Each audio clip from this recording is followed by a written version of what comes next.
하나님께서 선물로 허락하신 삶을 살아가며 순간적인 분노를 이기지 못해서 돌이킬 수 없는 대형 사고나 비극적인 결과를 낳은 사례가 너무도 많이 있습니다. 2008년 2월 10일 오후 8시 40분경 방화범 최종기가 사다리를 타고 숭례문 누각으로 침입해서 그곳에 신너를 뿌리고 화재를 일으켰습니다. 8시 50분 화재 신고를 받은 소방관들이 그곳에 곧바로 출동하였지만 결국은 숭례문은 완전히 거의 전소가 되다시피 무너져 버리고 말았습니다. 화재의 원인은 의외로 참 이상할 만큼 별것 아닌 일로 시작되었습니다. 방화범 최종기는 토지 보상금 문제를 갖고 마음에 번민을 했습니다. 정부와 법원에 불만을 품고 자신의 요구와 주장을 청원하였지만 그것이 받아들여지지 않자 정부와 사회에 대한 적개심과 화를 지니고 보복성 방화를 했던 겁니다. 내 말을 들어주지 않는다는 그 홧김에 저지른 보복성 방화, 600년 동안 우리의 문화재 제1호로 지켜왔던 남대문을 순식간에 잿더미로 만들어버렸습니다. 전 국민에게 엄청난 정신적 충격과 심리적인 상실감을 안겨다 주었습니다. 아마 벌써 꽤 시간이 많이 지나갔지만 지금도 그때 그 화재 장면을 중계한 모습 어제 일처럼 생생하게 떠오릅니다. 언론이나 방송을 통해 종종 접하는 로드 레이지, 소위 말하는 운전 중 분노 범죄의 심각성이 큰 사회 문제로 대두되고 있습니다. 2012년 서울 서초구 우면산 터널 인근 한 운전자가 끼어들려고 하는 상대 차량 끼워주지 않았더니 그 차가 앞으로 달려가서 갑자기 급정거를 하고 차에서 내려서 끼워주기 하지 않았던 그 차 운전자를 끄집어내리면서 그곳에서 한참 실갱이가 있었습니다. 근데 그것으로 끝나지 않았습니다. 그 사람들은 심한 욕설과 서로 멱살을 잡고 한참 너무 화가 치밀는 것을 감당하지 못하다 그냥 차에 타서 사람을 치고 가버렸습니다. 병원으로 옮겨갔지만 그 사람은 병원에서 숨졌습니다. 순간의 화가 살인을 만들어내고 가해자는 살인 혐의로 중형을 선고받고 옥고를 치렀습니다. 두 사건의 가해자들은 평소에 흉악했던 범죄자들이 아니었습니다. 조직폭력배의 일원 더구나 아니었습니다. 악명 높은 범죄 조직원도 아니었고 깡패로 비난받던 그런 사람이 아니었습니다. 그냥 평범한 일개 시민이었던 사람이 단지 몇 초, 몇 분간의 분과 화를 잘 사귀지 못하고 참지 못해서 인생 전체에 큰 오점을 남기거나 삶을 송두리째 망가뜨리며 가족 가운데 그리고 주변의 사람들에게 씻을 수 없는 큰 상처를 남겨주었던 겁니다. 이성적 사고를 담당하는 뇌가 순간적으로 분노 감정에 지배당할 때 그 누구나 이런 실수나 과오를 저지를 수 있다는 겁니다. 좀 어려운 말인데 쉬운 말로 말씀드리면 이성으로 잘 판단하지 못하고 감성적으로 내가 화를 내거나 분을 내면 그것이 끔찍한 결과를 가져온다는 겁니다. 심리학에서 이런 것을 좀 전문 용어인데요, 감정 납치, 감정 강탈 또는 감정 휩쓸림이라고 말하고 영어로는 이렇게 말합니다. Emotional hijacking. 비행기 납치를 하이제크라고 그러죠. 비행기 하이제킹. 이른바 뇌의 이성적인 부분이 완전히 마비되고 분노나 화, 공포 같은 감정이 뇌의 주도권을 마치 비행기 납치하듯 순식간에 완전히 내 모든 이성과 생각을 앗아가버린 뜻에서 붙여진 이름. 일상적인 표현으로는 이성을 잃었다고 표현하고 또 우리가 하네, 그 사람 눈 뒤집혔어, 그 사람 미쳤어, 그렇게 표현합니다. 이성을 잃었다. 이렇듯 분을 잘못 발산할 때 큰 문제가 생깁니다. 나 자신뿐만 아니라 때로는 가정, 공동체, 한 걸음 더 나아가 사회에 큰 충격을 주고 온통 사회를 어지럽히죠. 그렇다면 그 분을 발산하지 않고 참으면 어떻게 되는가? 억압된 분노, 쉽게 말하면 분을 참으면 이게 신체화되어서, 좀 쉬운 말로 말씀드리면 분을 안에 밖으로 발하지 않고 안에 두면 이게 몸에 이상을 준다는 겁니다. 그래서 결국은 몸에 각종 질병을 일으키고 심지어는 암도 만들고 정신질환의 원인이 되기도 하고, 분이나 화를 참아서 걸리는 가장 대표적인 질병, 화병이라고 그랬죠. 불화, 분노, 욱하는 감정, 질병, 아픔. 여러분, 화병을 영어로 혹시 뭐라고 하는지 아십니까? 화병. 굉장히 쉬워요. 화병을 영어로 화병이라고 합니다.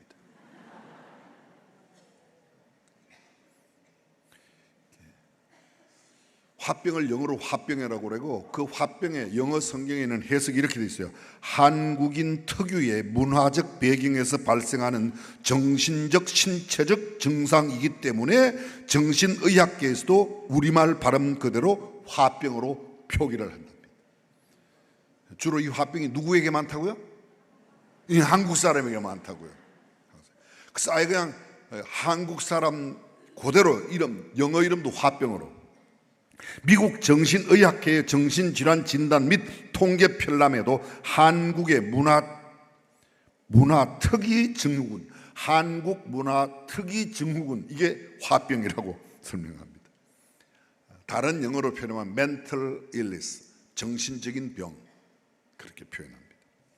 pent-up frustration, 소위 말하면 좌절감, 절망감. 여러분, 화가 뭐예요? 화를 낸다 그럴 때 화를 불화자로 씁니다. 마치 불 일어나듯이. 외적인 감정 폭발을 말합니다.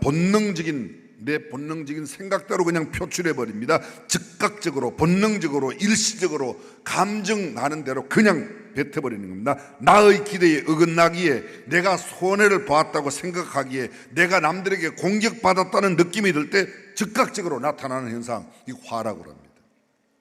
반대로 분은, 반대가 아니고 또 다른 개념의 분은 억울함과 내 쌓인 감정이 내 안에서 응축될 때, 쌓일 때, 지속적으로 그것이 쌓여갈 때 상당히 이성적으로 내가 좀 참아야지 하면서도 안에 쌓여서 내가 부당한 대우를 받았다고 느끼거나 정의롭지 못한 상황을 보았을 때, 내 마음대로 상황이 풀리지 않아서 속이 상하고 답답함이 생길 때 내 안에 쌓여있는 그 상태, 그걸 분이라고 표현한답니다.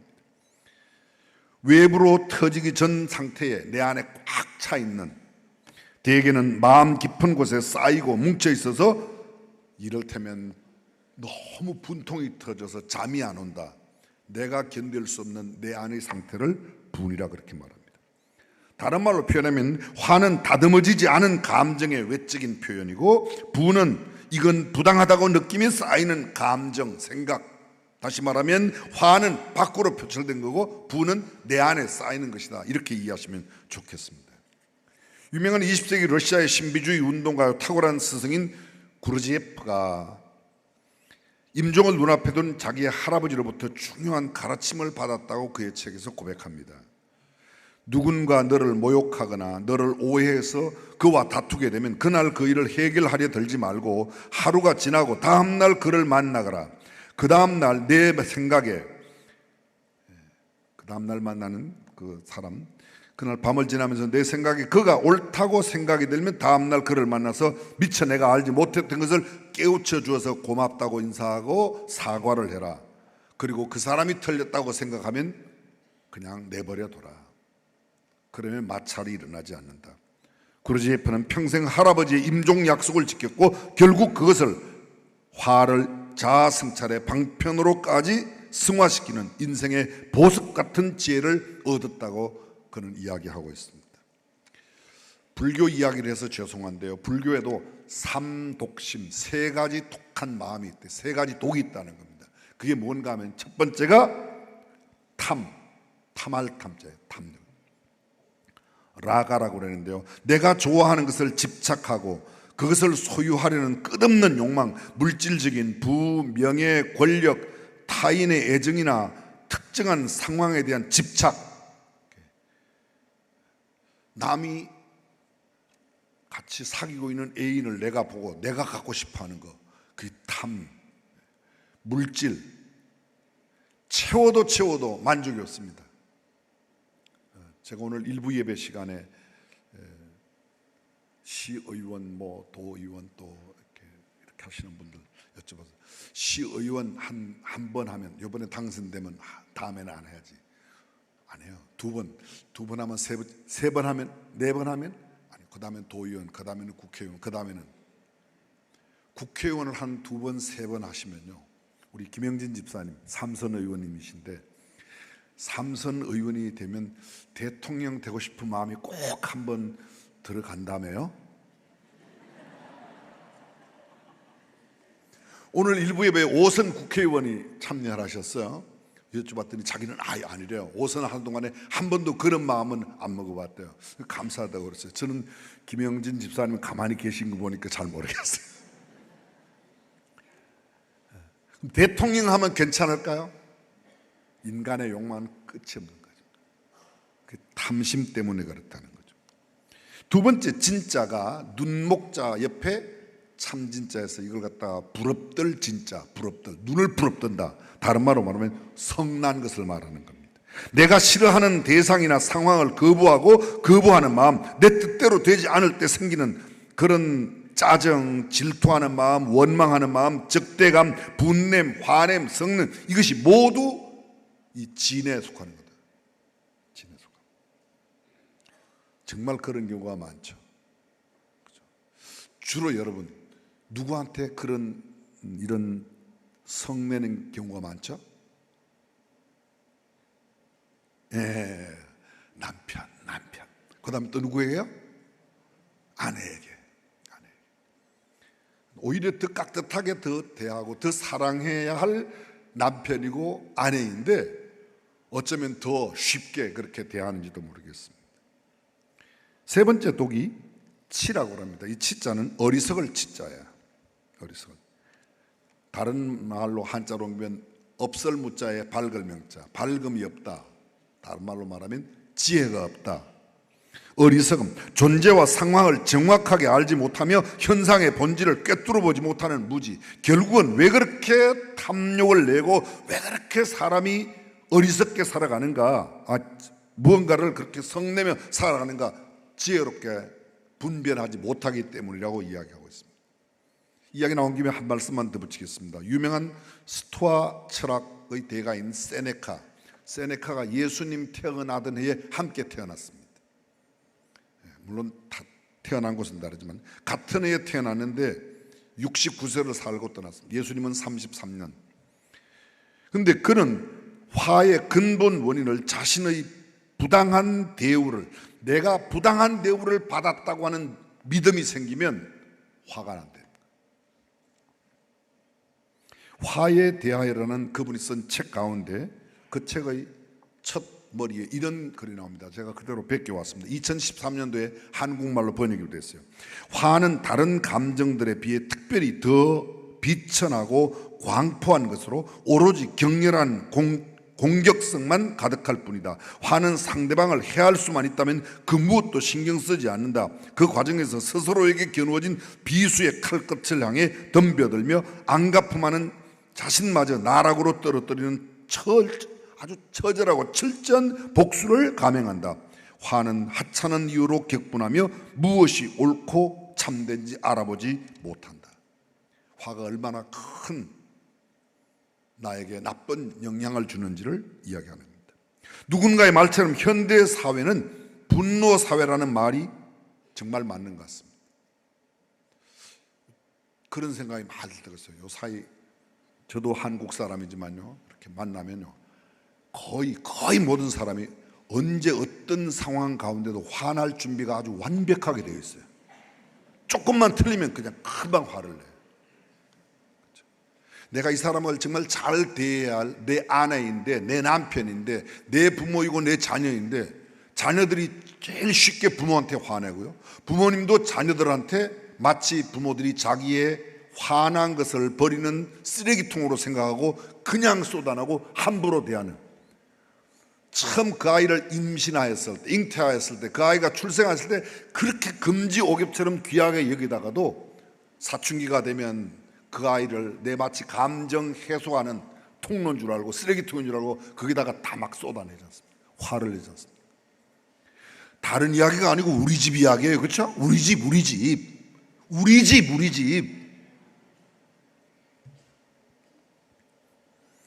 수많은 사람들은 화가 나 있거나 언제라도 화낼 준비를 하고 있습니다. 날마다 매스미디어를 통해서 쏟아져 나오는 부지기수의 범죄 거의 대부분이 분노 때문에 생긴 겁니다.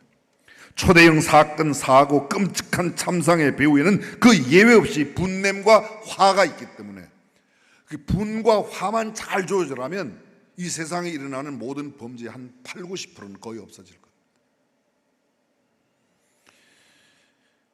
바울이 디모데에게 보내는 편지 가운데 말세가 되면 이런 때가 될 거다. 너는 이것을 알아라. 말세에 고통하는 때가 되는데 사람들이 자기를 사랑하고 돈을 사랑하고 자랑하며 교만하며 비방하며 부모를 거역하며 감사하지 아니하며 거룩하지 아니하며 무정하며 원통함을 풀지 아니하며, 이게 다 화내는 원인들입니다.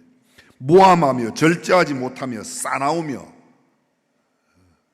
사나우면데 제가 경상도식으로 싸나우며 그렇게 한 거예요. 선한 것을 좋아하지 아니하며 배신하며 조급하며 자만하며 쾌락을 사랑하기를 하나님 사랑하는 것보다 더하며 경건의 모양은 있으나 경건의 능력은 부인하는 자니 이 같은 자들에게서 내가 돌아서라. 오늘 성경 본문 뭐라고 말하죠? 한번 보겠습니다. 에베소 4장 25절 말씀 함께 읽습니다. 그런즉 거짓을 버리고 각각 그 이웃과 더불어 참된 것을 말하라. 이는 우리가 서로, 잘 보십시오. 그런즉 거짓을 버리고 각각 그 이웃과 더불어 참된 것을 말하라. 가장 사람들이 화나게 하고 분나게 만드는 게 뭐예요? 말이에요. 말 가운데 어떤 말요? 격려하는 말, 칭찬하는 말, 축복하는 말, 감사하는 말, 이런 말이 아니고 용기를 북돋워주는 그런 말이 아니라 어떤 말이요? 거짓말입니다. 언제 화나요? 남편에게 속았다고 생각하면 화나는 겁니다. 나만 사랑하는 줄 아는데 보니까 딴 여자가 있다. 화나는 거죠. 화나는 거죠. 나만 널 잘 따르는 줄 알았더니 보니까 마누라한테 딴 남자가 있다. 그건 남편 눈 뒤집어지는 겁니다. 갑자기 표정 관리에 들어가신 분들, 이거 다 좀 수상한 분들이에요. 속았다는 거예요. 자녀들에게 속았다, 부모에게 속았다, 형제들에게서 이웃에게 속았다. 거짓말. 결정적으로 화를 분내게 만드는 겁니다. 화나게 만드는 겁니다. 그래서 성경이 이렇게 말합니다. 그런즉 거짓을 버리고 각각 그 이웃과 더불어 참된 것을 말하라. 잘못된 것이 있을 때 그것을 진실하게 정직하게만 이야기하면 해결이 빠른데, 자꾸 감추려고 하니까 또 거짓말을 해야 되고 또 거짓말을 해야 돼요. 그게 점점 더 화를 키우고 분을 더 키워가는 거죠. 그 다음 구절 26절 한번 보겠습니다. 분을 내어도 죄를 짓지 말며 해가 지도록 분을, 잘 들어보세요. 분을 내어도, 이게 분을 내라는 말이 아니에요. 분내는 것이 감정 자체인데, 그거는 분을 내는 감정 자체를 성경은 이야기하고 있습니다. 그건 인정하는 거야. 반대로 말하면 분을 내야 할 때 분노하지 않으면 그게 이상한 겁니다. 여러분, 성경에 이런 구절이 있습니다. 하나님이 분노하셨다네. 시편 7편 11절입니다. 함께 읽습니다. 하나님은 의로우신 재판장이시며 매일 분노하시는 하나님. 하나님이 매일 뭐 하신다고요? 우리는 그동안 하나님은 사랑이시라, 하나님은 우리를 사랑하십니다, 하나님은 당신을 사랑하십니다, 맨날 이러니. 근데 오늘 성경은 이렇게 말해요. 하나님은 매일 분노하는 분이래요. 하나님 오늘도 뭐 하신다고요? 분노하세요. 이게 분노하는 게 잘못된 건 아니에요. 분노하는 게. 근데 분노하지 말아야 할 때, 분노하지 말아야 할 대상에게 분노해서는 안 될 일에 분을 내면 안 되고, 분노해야 될 일에는 분노를 하지 않으면 안 된다는 겁니다. 예수님 분노하셨습니다. 어디 나오죠? 여러분 잘 아십니다.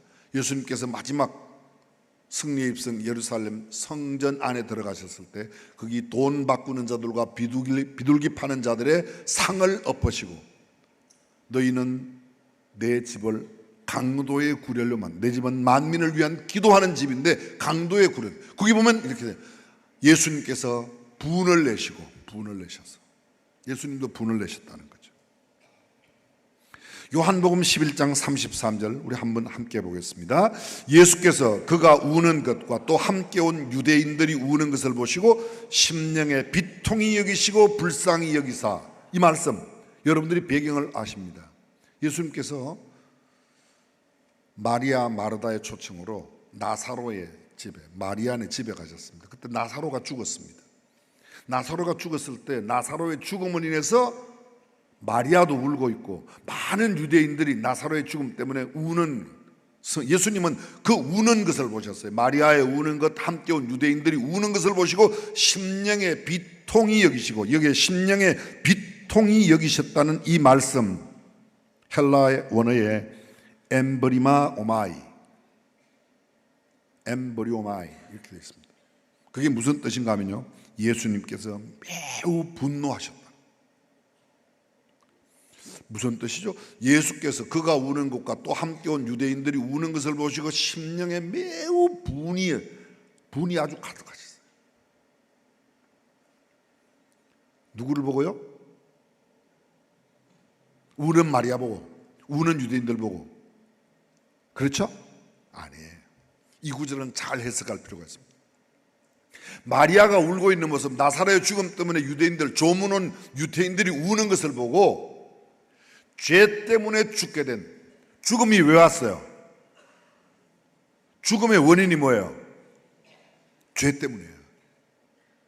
죄 때문에 죽음이 오고 그 죽음이 가져다 준 슬픔을 보면서 죄와 그 죽음이 얼마나 내 사랑하는 마리아, 내 사랑하는 이 유대인들이 함께 우는 것, 이 죄 때문에, 그래서 죄를 인해서 분이 여기셨다는 겁니다.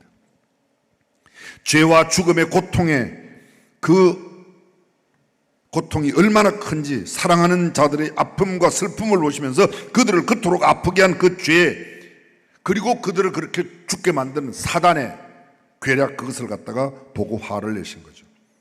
분노의 감정 자체를 죄악시할 수는 없습니다. 분을 낼 수 있어요. 문제는 무엇을 보고 분을 내고, 누구에게 분을 내고, 누구에게 분을 내지 말아야 할 것입니다. 예수님, 하나님의 영광이 욕될 때, 하나님의 이름이 비난받을 때, 하나님께 욕이 될 때, 그것은 화낼 일이죠.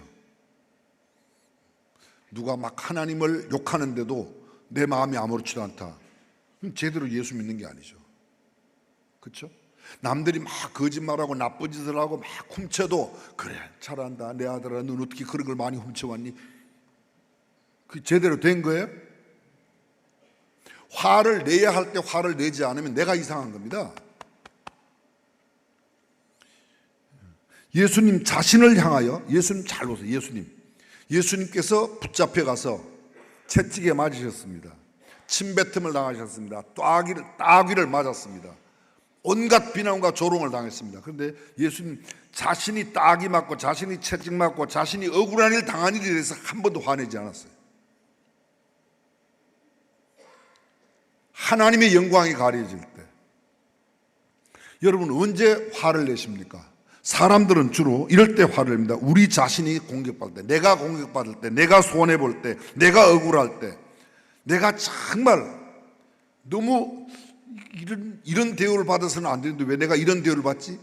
내가 받아야 할 것을 받지 못했을 때 화를 냅니다. 근데 예수님은 그게 아니라 하나님께 돌아가야 할 영광이 다른 데로 가거나, 하나님께서 욕 받으시면 안 되는데 하나님의 욕을, 하나님의 영광을 가려 하나님께 대한 일에 대해서 화를 냈습니다.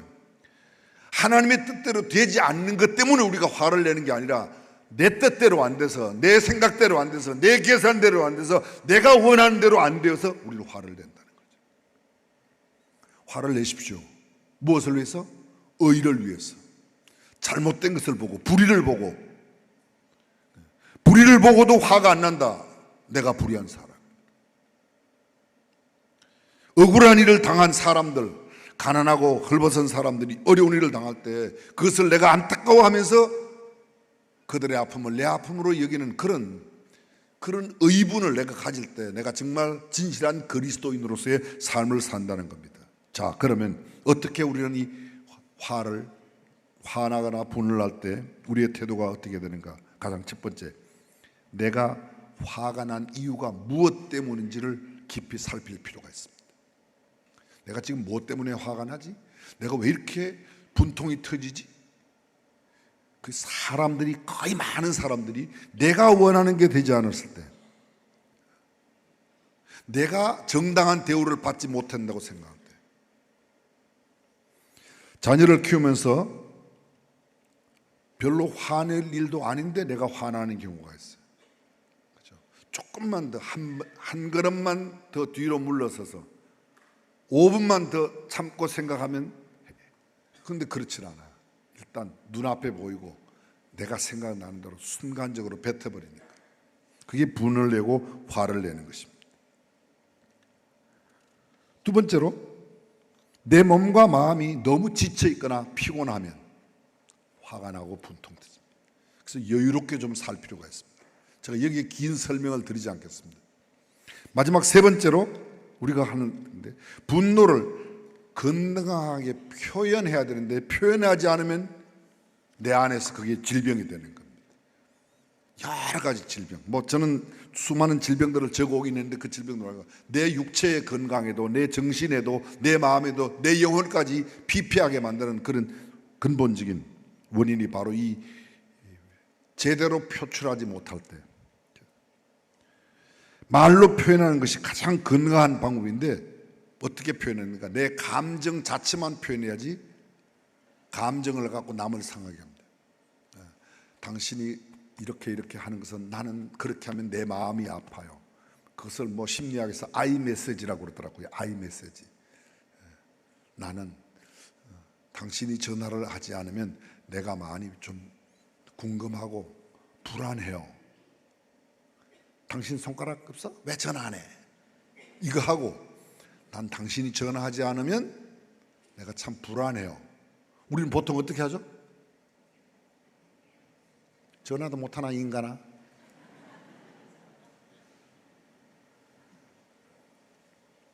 그렇습니다. 내 감정만 있는 그대로 표현하고, 감정 있는 그대로 표현하는 것을 받아줘야지 돼요. 내 마음이 지금 상했어요. 아, 마음이 상한구나. 자, 왜 상해? 뭔 상한 일이 있어? 아니, 내가 상하다. 이게 지금 제 이야기 하는 거예요. 제가 좀 잘 그렇거든. 당신이 상할 일이 뭐 있어? 당신이. 내가 맨날 돈도 잘 갖다 주고 내가 남편으로 못하는 것도 없는데. 그러죠, 많이. 아니, 여러분 집 이야기 하는데 왜 또 내 이야기로만 들어요? 다 우리가 그냥 감정만 그대로 표출하고, 표출한 감정은 그대로 받아줘요. 성경이 그렇게 잘 감정을 표출하는 이야기였습니다. 감정적인 표현은 옳고 그름이 없습니다. 어떤 감정은 좋고 나쁘고 아니고, 감정의 표현은 단지 내가 어떤 태도로 받아들이는 것. 야고보서 1장 이런 말씀이 있습니다. 내 사랑하는 형제들아, 너희가 알거니와 사람마다 듣기는 속히 하고 말하기는 더디하며 성내기도 더디하라. 듣기는 속히 하고 말하기는 천천히, 성내는 것도 천천히. 사람의 성내는 것이 하나님의 의를 이루지 못합니다. 성질을 내면, 성을 내면, 화를 내면 그게 문제예요. 근데 내 감정만 그대로 표현하는 건 문제예요. 잠언은 이런 말씀이 있습니다. 미련한 자는 당장 분노를 나타내거니와 슬기로운 자는 수욕을 참느니라. 시간이 좀 필요합니다. 성내기를 더디, 분노를 바로 표현하는 것이 아니라 상처를 조금 남기지 않도록 묵상하고 난 뒤 단 몇 초라도, 다만 몇 분이라도 생각하고 난 뒤에 하는 겁니다. 억울하기로 따지면 요셉만큼 억울한 사람이 어디 있겠습니까? 요셉의 이야기라고 말씀을 맺으려고 합니다. 요셉이 처음 태어났을 때 태어나고 보니까 형이 10명이나 있어요. 자기 아버지 야곱에게 있어서는 가장 사랑받는 아들이에요. 태어날 때. 왜? 야곱이 가장 사랑하는 라헬로 말미암아 태어난 아이가 11번째 아이고 11번째 아들이 요셉이거든요. 태어나 보니까 형들이, 이복 형들이 10명이나 있는 겁니다. 근데 이복 형들 10명은 요셉을 매우 미워하는 겁니다. 요셉이 점점 커가면서 꿈만 꾸어도 미워하고 심지어는 죽일 마음을 두는 거예요. 죽일 마음. 억울한 누명을 쓰고 형들에게 나중에 팔려서 애굽에 내려가서 시위대장 보디바르 집에 가서도 또 주인집 마님의 유혹을 거절했다는 이유 때문에 노예로 있다가 어디까지? 죄수로까지 갑니다. 죄수. 나중에 총리가 되었을 때 요셉의 형들이 찾아왔습니다. 양식을 처음에 가져가고 몇 번, 긴 이야기 다 할 수 없고요. 근데 워낙 요셉이 그 형들을 잘 알면서도 계속해서 신문하고 그러니까 그 형들이 나중에 뭐라고 그러죠? 야, 자기네들끼리 말하는 거예요. 요셉 앞에서. 그래, 옛날 우리 그때 그 우리 동생이 물 없는 웅덩이 속에서 그렇게 살려달라고 그럴 때 우리가 안 살려줬더니 우리가 오늘 이렇게 벌을 받나 보다. 이런 이야기를 하고 있는 겁니다. 그걸 누가 들어요? 총리 요셉이 다 듣는 겁니다. 총리 요셉은 히브리 사람인데 히브리 말을 다 알아듣죠. 일부러 통역을 써서 지금 주고받는데 다 알아듣습니다. 나중에 그 아버지 야곱도 죽고 난 뒤에 형들이 이제 우리 아버지가 죽었으니 이제 우리 동생이 우리를 그냥 안 둘 거야. 다 죽일 거야. 자, 그때 요셉이 하는 이야기 창세기 50장 보겠습니다. 19절입니다. 함께 읽습니다. 요셉이 그들에게 이르되 두려워하지 마소서. 내가 하나님을 대신하리이까? 당신들은 나를 해하리 하였으나 하나님은 그것을 선으로 바꾸사 오늘과 같이 많은 백성의 생명을 구원하게 하시려 하셨나니 당신들은 두려워하지 마소서. 내가 당신들과 당신들의 자녀를 기르리이다 하고 그들을 간곡한 말로 위로하였다. 형들의 마음은 우리 아버지 죽었으니까 이제 우리 동생이 우리 죽일 거야. 아버지 살아계실 때야 차마 우리를 못 죽였지만 우리가 옛날에 다 알아요. 지네들도 옛날에 지가 무슨 나쁜 짓을 했는지. 그러니까 이제 우리 다 죽었어. 그렇게 생각하는데 요셉이 그 형들의 마음을 알고 형님들 너무 걱정하지 마세요. 제가 하나님을 대신하겠습니까? 신앙인의 태도가 뭐야? 우리가 꼭 내가 억울한 일 당했을 때 나의 억울함에 대한 화를 내가 풀면 믿음의 태도가 아니라는 거죠. 그때 그것은 하나님께, 원수 갚는 것은 하나님께, 그건 하나님이 하시립니다. 그리고 요셉은 뭐라고 그래요? 형님들뿐만 아니라 형님의 아들들도 제가 다 기르겠습니다. 제가 그 다음에 생각해요. 제가 총리가 아닙니까? 나 그렇게 원수 갚는 사람 아니야. 당신들은 나를 헤아리 하였지만 하나님은 그것을 선으로 바꾸셔서 오늘로 같이 많은 백성의 생명을, 우리 민족을, 우리 백성을, 우리 가족들을 구하려고 하나님께서 그렇게 하신 겁니다. 하나님의 뜻을 찾는, 사랑하는 성도 여러분, 저와 여러분들에게 일어난 모든 상황 가운데 하나님의 뜻을 분별하여 화 내지 말고, 분 내지 말고, 정말 분을 내야 할 곳에 분을 내고 화를 내서는 아니 될 곳은 내지 않고 살아가는 저와 여러분이 되시기를 주님의 이름으로 축원합니다. 참 힘들어요.